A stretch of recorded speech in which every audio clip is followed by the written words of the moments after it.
নমস্কার, আমি মিষ্টি। সপ্তর্ষি অ্যাস্ট্রো গাইড চ্যানেলে আপনাদের সবাইকে স্বাগতম। আবারও চলে এলাম সাপ্তাহিক রাশিফল নিয়ে।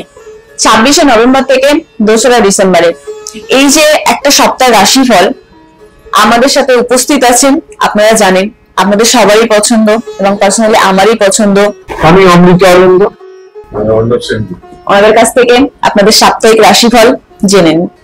বন্ধুরা, আমাদের অনুষ্ঠান কেমন লাগছে আপনারা কিন্তু কমেন্টস করবেন এবং আপনারা সাবস্ক্রিপশন অবশ্যই করবেন। সঞ্চালিকা বলে দেওয়া সত্ত্বেও এই চ্যানেলের মুখ্য সম্পাদক হিসাবে আমি বলছি কেন, আপনাদের এই ছোট্ট কাজ একটা সেকেন্ড দেখবেন, অল বেল বাটনটা ক্লিক করবেন, তাহলে আমাদের সমস্ত কাজে নোটিফিকেশন আপনাদের কাছে পৌঁছায়, খুব তাড়াতাড়ি পৌঁছায় এবং আপনাদের এক একটা সাবস্ক্রিপশন, এক একটা লাইক, কমেন্ট আমাদের নতুন নতুন কাজ করতে বাধ্য করে, নতুন নতুন কাজ করার আমরা প্রেরণা খুঁজে পাই।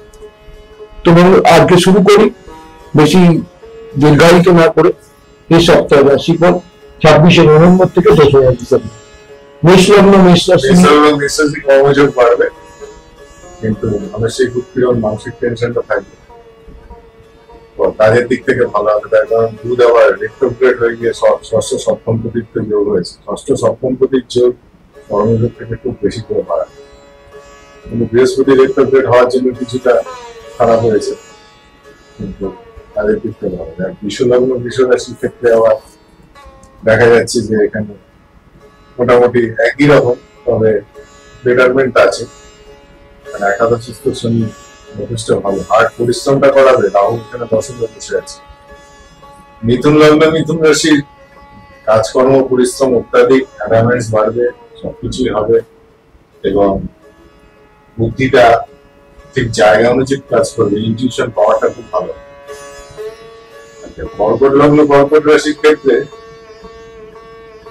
একদিকে শুক্রটা চতুর্থে বসে আছে আর ওদিকে বৃহস্পতি বকরি, শুক্র এখানে কেন্দ্রপতিত্ব দোষ ভঙ্গ হয়েছে, তার জন্য পারিবারিক দিক থেকে কিছুটা হ্যাপি হবে, কিন্তু মেন্টাল একটা প্রেশার থাকবে, মেন্টাল প্রেশার একটা থাকবে। আয় ইনকাম উন্নতি মোটামুটি খারাপ না, কারণ মঙ্গলের অবস্থান ভালোই আছে, সে একাদশ দর্শী হয়ে যাচ্ছে। সিংহ রাশি, সিংহ লগ্নের ক্ষেত্রে আবার দেখা যাচ্ছে যে মঙ্গল চতুর্থপতি হয়ে চতুর্থে বসে আছে, শুক্র তৃতীয় পতি হয়ে তৃতীয় বসে আছে, শনি বকরি হয়ে অষ্টমে বসে আছে, শনি অকারক গ্রহ। শনি এখানে দেখা যাচ্ছে যে তার তৃতীয় দৃষ্টিতে দশম ঘরকে দেখছে।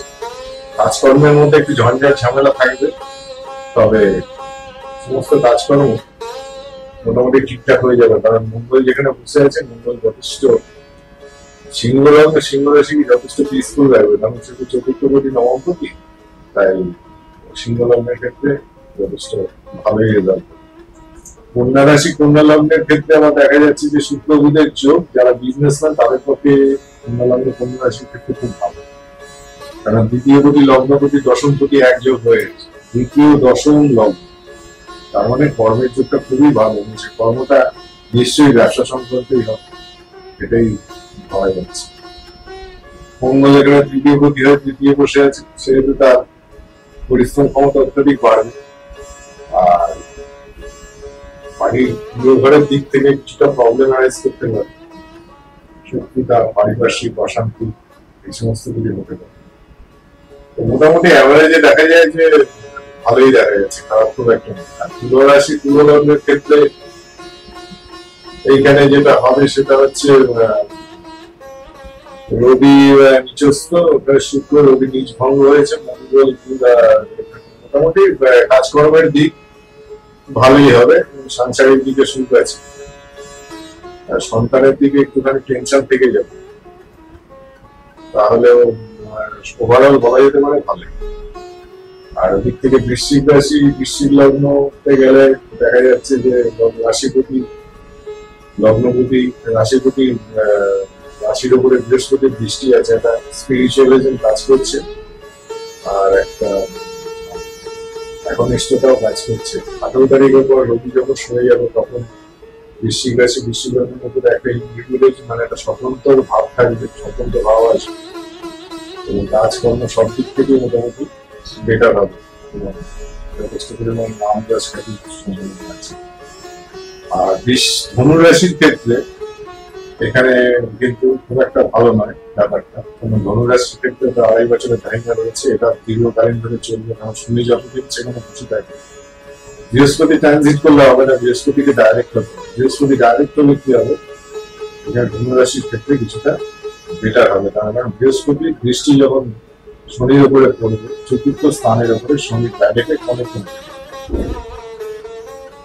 মকর লগ্ন মকর রাশির ক্ষেত্রে এখানে শুক্র বসে থাকবে হচ্ছে দশমে, কর্মস্থান যথেষ্ট ভালো, সপ্তম স্থান, তাই কর্মের জায়গা, ব্যবসার জায়গা এবং তার স্ট্রাগল, পরিশ্রমের সাকসেস সবকিছুই মকর রাশির ক্ষেত্রে।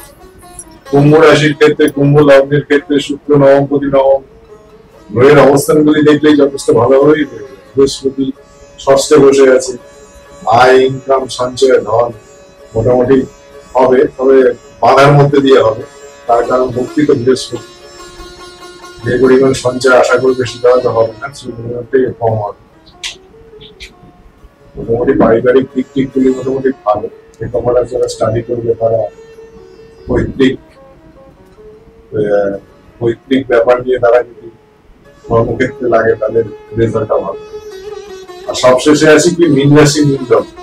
মীন রাশি মীন লগ্নের ক্ষেত্রে একটা চাপ রয়েছে, মেন্টাল চাপ রয়েছে, কারণ একসাথে শনি আর রাহুর যে প্রভাব সেটা বহুদিন ধরে থাকবে, তার একটা চাপ রয়েছে। বৃহস্পতি যতক্ষণ না ডাইরেক্ট হবে এখানে মীন রাশির ক্ষেত্রে একটা ভালো ফল করবে। দ্বিতীয় মঙ্গল এখানে সক্ষেত্রে বসে আছে, লগ্নপতি নবমপতি হয়ে বসে আছে, তাই মঙ্গল একটা মীন রাশির মধ্যে একটা ভীষণ ভাবে নিগুড় ভাবে ভেতর থেকে আধ্যাত্মিকতা। এই হলো আজকের রাশি। আমি দর্শকদের উদ্দেশ্যে একটা কথা বলতে চাই যে তুমি সব রাশি আমাদের 12টা রাশি বলেছ, লগ্ন কিছু কিছু বলে গেছে তার সাথে। তো সবার একটা প্রশ্ন আছে, এই সময়টা যেহেতু একদম নভেম্বর শেষ এবং ডিসেম্বর শুরু হচ্ছে, সবাই কিন্তু স্বাস্থ্য নিয়ে সবাই প্রশ্ন করছে যে স্বাস্থ্য নিয়ে, এই কারণে এখন স্বাস্থ্যের মেন কারকটাকে সেটা আমাকে বুঝতে হবে। স্বাস্থ্যকে বাঁচিয়ে রাখে রোগ সান, কার্তিক মাসে সান নিচস্থ হয়ে থাকে, সে অত্যন্ত ভাবে শুক্রের ঘরে। আমরা যখন 26শে নভেম্বর থেকে বলছি তখন তো 26শে নভেম্বর থেকে জলরাশিতে যাবে, যাচ্ছে। 26শে নভেম্বর মানে আমরা 26শে নভেম্বর থেকে বলছি শুক্র রবি জলরাশিতে গেলে তো হবে না, রবিটা তো গ্রহটার তত্ত্বটা কি অগ্নি রাশি, অগ্নিক তত্ত্ব আছে জলরাশিতে, সুতরাং শুধু মিত্র হয় এটাই তার শান্ত রাশি, মিত্র রাশিতে বসে আছে, কিন্তু আর তো কিছু নয়, তার তো তত্ত্বের সাথে মিলছে না, রাশি তত্ত্বের সাথে কি মিলছে, সে কি সেই পাওয়ার পাচ্ছে? হ্যাঁ, বলতে পারো রাশির অধিপতি যে মঙ্গল, সেও কিন্তু জলরাশিতে পড়েছে, এখানে মঙ্গলকে নেগেটিভ দেওয়া। মেষের মঙ্গল হচ্ছে পজিটিভ, বৃশ্চিকের মঙ্গল হচ্ছে ঋণাত্মক। এবার আমরা এটাকে বুঝবো কি করে?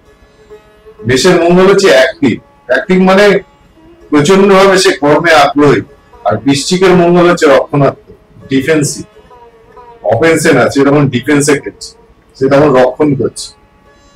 এইভাবে গ্রহের চরিত্রকে বুঝতে হবে, তাহলে অনেক গ্রহের ভাব বুঝতে পারলে সমস্ত রেজাল্ট গুলি খুব সহজে বলবে। বন্ধুরা যেটা বললো তার সাথে আমার আবার অনুরোধ, আপনারা নিজেদের হরোস্কোপটা রাশিফল শুনছেন, অনেকের প্যারিস থাকছে, মানে তারা বলে যে রাশিফলটা চালিয়ে যান, কিন্তু আপনাদের উদ্দেশ্যে আমি একটা কথা বলি, যাদের হরোস্কোপ বা পুষ্টি করা নেই তারা কোনো ভালো জ্যোতির্বিদকে দিয়ে করাতে পারেন, করিয়ে নিই, তাতে কিন্তু রাশিফল বুঝতে এবং জানতে অনেক বেশি সামর্থ্য হবে। আমি প্রোগ্রাম শেষ করব, দীর্ঘায়িত আর করছি না, আমি সঞ্চালিকার হাতে ছেড়ে দিলাম প্রোগ্রামের দায়িত্ব শেষ করা। তাহলে বন্ধুরা, যদি ভিডিওটা ভালো লেগে থাকে তাহলে চ্যানেলটা সাবস্ক্রাইব করুন, লাইক করুন, কমেন্ট করুন, আর বেশি বেশি করে শেয়ার করুন, সবার কাছে পৌঁছে দিন। নমস্কার। ভালো থাকুন। নমস্কার।